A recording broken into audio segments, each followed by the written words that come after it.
What's up, YouTube? Bay Area Baller 18 back again. Today's video is a conversation I had with Grant Cohn about Kellen Mond. What are his strengths? What are his weaknesses? How would he fit in the 49ers offense?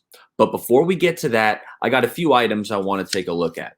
Cam Newton signed a 1-year, $5 million deal with the New England Patriots. But Eric, how is that possible? Jimmy G is plan A for the Patriots. So you're telling me that the Patriots are going to trade a second-round pick and Stephon Gilmore for Jimmy Garoppolo, who's missed pretty much 2 out of the last 3 years, and even when he's on the field, he's pretty good. He's all right. Not a chance. That's why I just said on Twitter a few days ago, are we sure Jimmy G has all this trade value? I wasn't buying it. If it happens, and it could still happen, then I'm wrong. But I'll believe it when I see it. Emmanuel Moseley re-signed 2 years, $10 million. I like this move. E-Man was an undrafted free agent, and he's really worked his tail off. 2 years into his NFL career, he's been pretty good. So if he can still take that next step, then you've got yourself one heck of a starter on a pretty good deal. Last thing I want to touch on before I get into my conversation with Grant is Ian Rappaport just reported on the Murph and Mac radio show that the 49ers are not expected to be in on Sam Darnold. Thank God.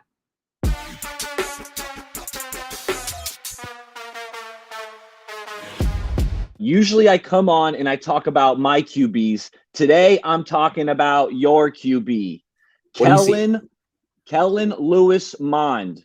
I didn't even know it's his middle name. I like him better now that his name is. Hey, okay, so a little bit of research. So I was searching for film. I wanted to watch the All-22. I had to go back to the All-Faithful, Grant Cohn, the LSU game, and what'd you see? What'd you see? The Alabama game. I rewatched both of those. Okay. And when we're talking his strengths, he's good over the middle. No doubt. Right? He's got a quick release. Yes. And when we're talking about his weaknesses, he doesn't have elite arm strength. No, it's not. But yeah. I would say it's pretty good. I'd say it's solid.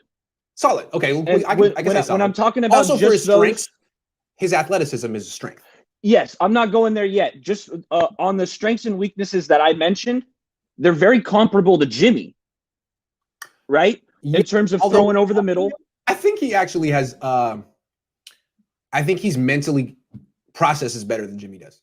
Yes, I see that. Yeah. And my comp early on an earlier Cohn phone was Baby Cap, but maybe more up top. And I think that's evolved to another guy that you've mentioned already, and that's Alex Smith.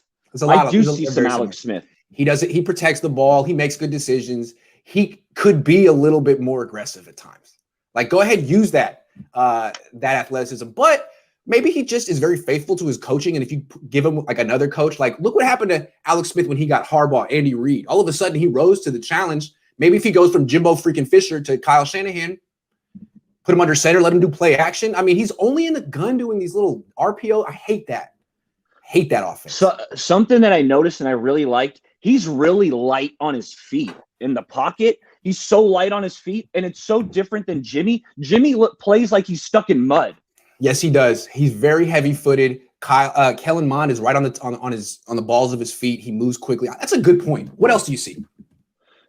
Yeah, that's what I see, and that's why I think Kellen would be a good fit in the 49ers offense right now as it's currently constructed. But there's a but. I went back and I wanted to watch 2016 Atlanta Falcons. Kyle Shanahan at his peak, right? Mm-hmm. They were averaging 34 points a game, 6.7 yards per play, right? Yes. So that's the peak of the Shanahan offense. And I wanted to go in thinking, what is he doing in Atlanta that maybe he's not doing in SF, right? And he is limited by the quarterback. There was so many more shot plays down the field, right? Yes. And Jimmy just doesn't give you that option. And I think Kellen, I also feel like almost might limit you similarly, but he does add the rushing element, right? And that is not to be underestimated. The thing about Kellen Mond is his downfield throws sometimes are a little flat, although he can throw like the deep post with some air underneath it. I'd like to see what he could do with some serious receiver. I'd like to see what he could do with Kittle. I'd like to see what he could do with Ayuk and Debo, because I feel like part of the limitation in Texas A&M's offense, it may not be just his downfield accuracy. It may be the receivers and the scheme as well. I think you put him under center and give him play action, which he hasn't really had, all of a sudden he could execute a lot of the stuff that Mac Jones does at Alabama, as opposed to just slant, slant, slant all day. I mean, he can hit those and he's good at it, but I think there's more there. I could be wrong. It's hard to, it's such a projection. It's like, well, this offense kind of stinks. These playmakers are kind of stink, but like, let me try to see what just you're doing. It's not super exciting. It's a little Alex Smithy, but you might be able to win with him right away. You know what? You're right. But I do feel like he's a guy that would need a strong running game and a defense. You know, that's what he has at Texas A&M. He would need a great team around him, and you can win with Mond. Yes. But that's why I don't want him in round one. To me, he's not a round one guy. And I know now his stock is on the rise.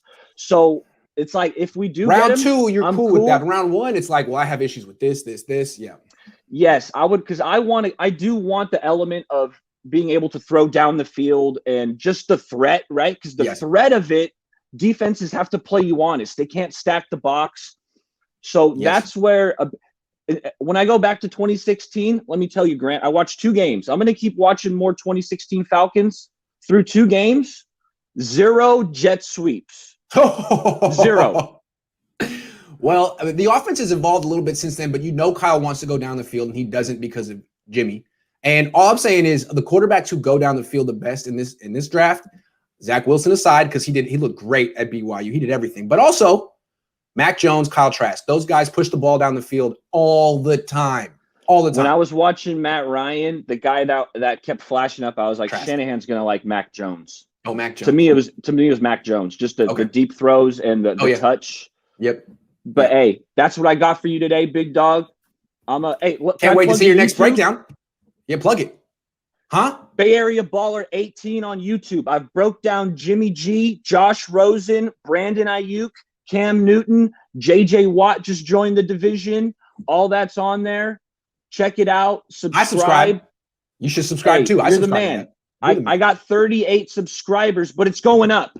Boom! 38, baby. It's going to be 39 in like 30 seconds. I love that, man. I was one of the original 38. So how about that? Hey, I appreciate it. Appreciate you too, man. See you next time.